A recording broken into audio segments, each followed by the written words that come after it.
আল্লাহ তাআলা বলেন নামাজিকে খারাপ কাজ থেকে বিরত রাখবে। আমরা সমাজের মধ্যে দেখতে পাই একদল নামাজি আছে, নামাজও পড়ে আবার সুদের খাতার মধ্যে নাম আছে না নাই? নামাজ পড়ে সামনের কাতারে সুদের টাকা লয় গোপনে গোপনে, এইরকম নামাজি আমরা দেখতে পাই। কিন্তু আল্লাহ তাআলা কোরআনের মধ্যে বললেন ইন্নাস সালাতা তানহা আনিল ফাহশাই ওয়াল মুনকার, নিশ্চয় নামাজিকে খারাপ কাজ থেকে বিরত রাখবে। আল্লাহ কোরআনে বললেন আল্লাহ যে নামাজিকে খারাপ কাজ থেকে বিরত রাখবে, কিন্তু আমরা দেখি নামাজও পড়ে সুদও খায়, নামাজও পড়ে ঘুষও খায়, নামাজও পড়ে ফরজ নিন্দা করে, নামাজ পড়ে জিনা করে, নামাজ পড়ে খারাপ কাজ করে। কারণটা কি? এর কারণ হলো যেই নামাজ আল্লাহ আমাদেরকে পড়ার কথা বললো আমরা সেই নামাজ পড়তে পারতেছি না, ঠিক কি না? যেইভাবে আল্লাহ তাআলা আমাদেরকে নামাজ পড়ার কথা বললো আমরা নামাজ পড়তে পারতেছি না। এখন এই দোহাই দিয়া শরীয়ত তরিকত হাকিকত মারেফতের দোহাই দিয়া একদল কয় নামাজ লাগবো, অন্য কিছুর দরকার নাই, তরিকতের দরকার নাই, শরীয়তের দরকার নাই, মারেফতের দরকার নাই। আবার আরেক দল কয় শুধু মারেফত দরকার, নামাজের দরকার নাই, রোজার দরকার নাই, হজের দরকার নাই, যাকাতের দরকার নাই। কন্যা নাউজুবিল্লাহ। শরীয়তও লাগবে, মারেফতও কথা কয় না, শরীয়তও লাগবে, মারেফত লাগবে, মারেফতও। আমার কথা বুঝতেছেন না আপনারা? তো জবাব দিতেছেন না কেন? শরীয়তও লাগবে, মারেফতও লাগবে। শরীয়ত হলো নামাজ, রোজা, হজ, যাকাত যা আছে। মারেফত হলো তরিকতের জগৎ, ওলি আল্লাহর জগৎ। এখন আমাদের দেশে দেখা যায় মারেফত গ্রহণ করতে গিয়া শরীয়ত ত্যাগ করে, মারেফত গ্রহণ করতে গিয়া শরীয়ত কি করে? ত্যাগ করে। মারেফত নিতে গিয়া একদল আছে শুধু মারেফত নিয়েই পড়ে আছে, লাল সালু আর জিকির আজগার নিয়েই আছে, দরবারে দরবারে ঘুরে, নামাজও নাই, রোজাও নাই, হজও নাই, যাকাতও নাই, ঠিক কি না? এটার নাম মারেফত। এই মারেফত শুধু ইসলাম না, মারেফতের মধ্যে শরীয়তও আছে, তরিকতও আছে। হুজুর আমরা শরীয়তও মানি, মারেফতও। আবার কেউ কয় ফির সাহেব দরবারে যাওয়ার দরকার নাই, শুধু নামাজ পড়লেই হবে। না, নাউজুবিল্লাহ বলেন।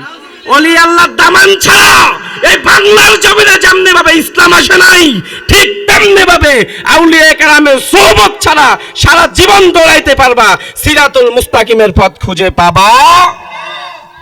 আমাদের দুইটাই দরকার, আমাদের দুইটাই দরকার। আমরা শরীয়ত চাই, মারেফতে চাই। শুধুমাত্র মারেফত নিয়ে পড়ে আছি, খালি মারেফতের জগতে থাকলাম আর নামাজ পড়লাম না, এই মারেফতের আমাদের দরকার নেই। আমরা শরীয়ত মানবো, মারেফত।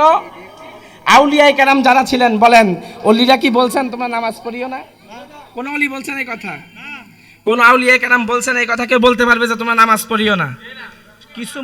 কিছু মুরিদানের নামে ভণ্ডরা এটা বাইর করছে, কিছু মুরিদানের। এই কারণে আজকে আমাদের এই মাহফিলগুলো শূন্য।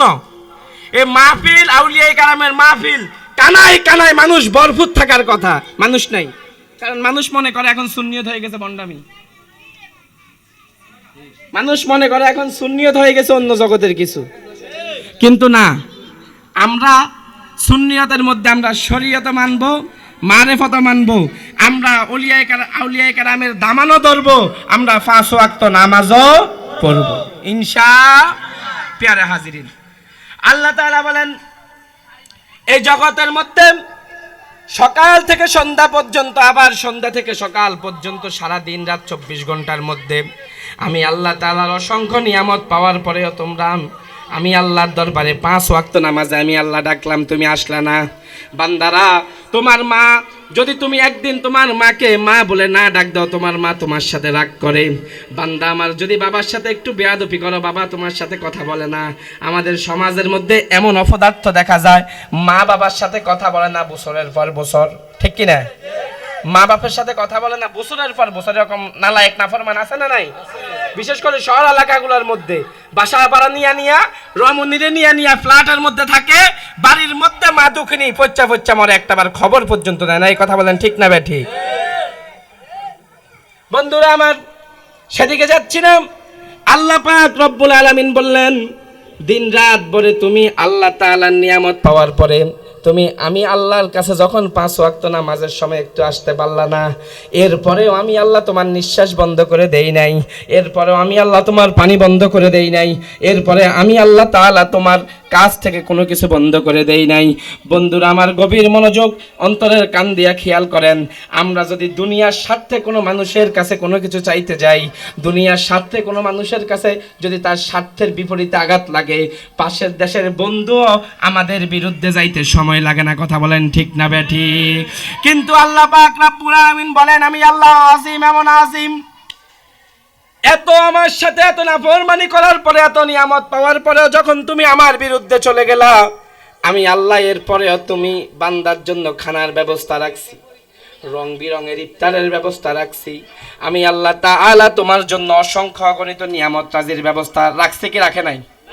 আল্লাহ তাআলা অসংখ্য খাবার দাবারের ব্যবস্থা রাখছে কি রাখে নাই? রাখবে না, রাখে নাই? তাহলে চিন্তা করে দেখেন, এত কিছুর পরেও আল্লাহ আমাদেরকে একটাবার আজ পর্যন্ত, যখন আপনি ভোর রাতের বেলা ঘুমাইয়া থাকেন, এই যে আল্লাহর এত নিয়ামত পাওয়ার পরে আপনি যে আল্লাহর সাথে নাফরমানি করছেন, একটাবার আমার আল্লাহ কি আপনাকে সকালবেলা আইসা আপনার ঘুম নষ্ট করে বলছে, এই তুই আমার ফজরের নামাজ পড়তে কেন গেলি না? বলছে আল্লাহ? এই পর্যন্ত একটা সিবানি আইসা আপনার বাড়ি দিয়ে বলছে? তবে হিসাব হবে কি হবে না? আল্লাহ বলেন, ইন্না বাতশা রাব্বিকা লাশাদীদ। আল্লাহু আকবার। আল্লাহ বলেন, আমি আল্লাহর ধরা বড় শক্ত ধরা, আপনার পাওয়ার গেছে। আল্লাহুম্মা সাল্লি আলা, মাইকে তো ডিস্টার্ব করলে কি?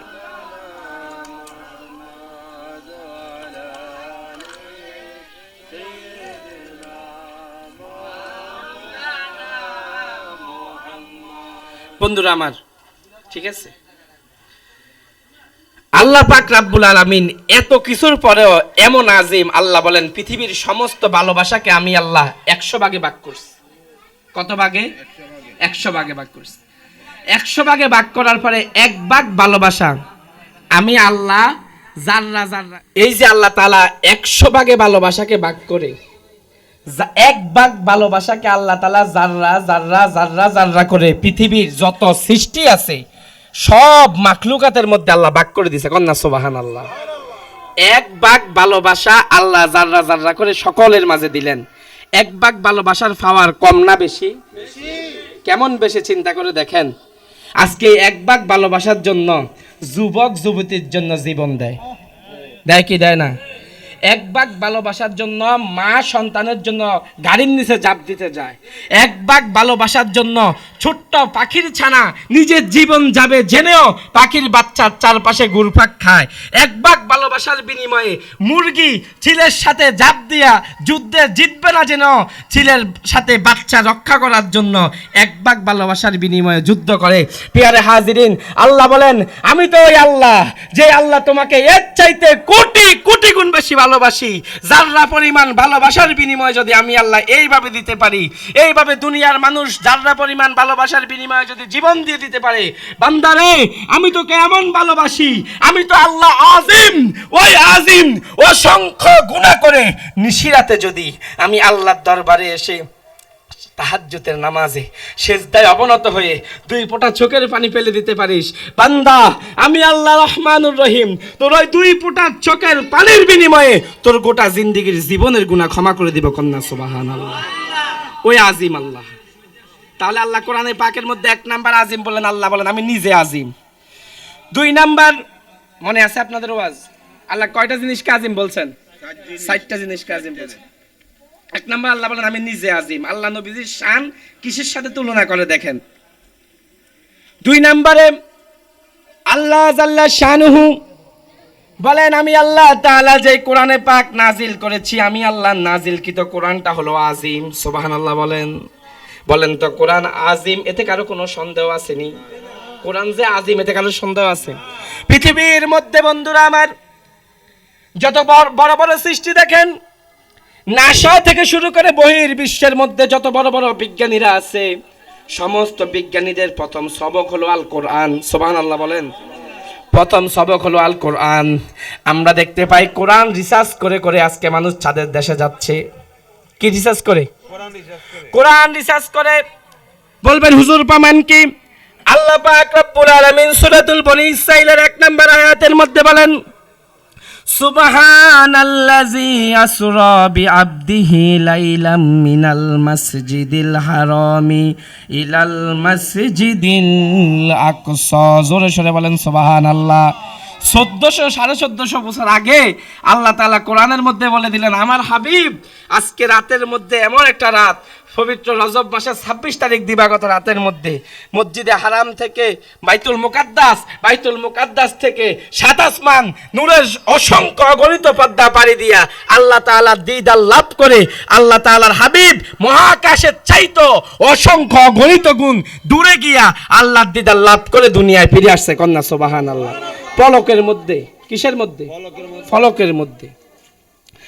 ওই মেরাজের ঘটনাকে রিসার্চ করে করে এখন পৃথিবীর মধ্যে নাসা বিজ্ঞানীরা 2 দিন পরে পরে চাঁদের দেশে যায়, কিন্তু মজার খবর হলো এখনো পর্যন্ত আকাশের কোনো সীমানা খুঁজে পায় নাই।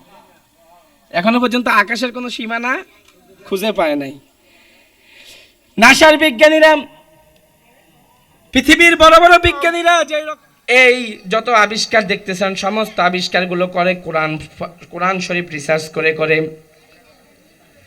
একজন বড় বিজ্ঞানী ছিলেন, ডাক্তার মরিস বুকাইলি। কি নাম? Morris Bucaille. উনি ছিলেন একজন ইংলিশ পণ্ডিত, ডাক্তার, চিকিৎসক।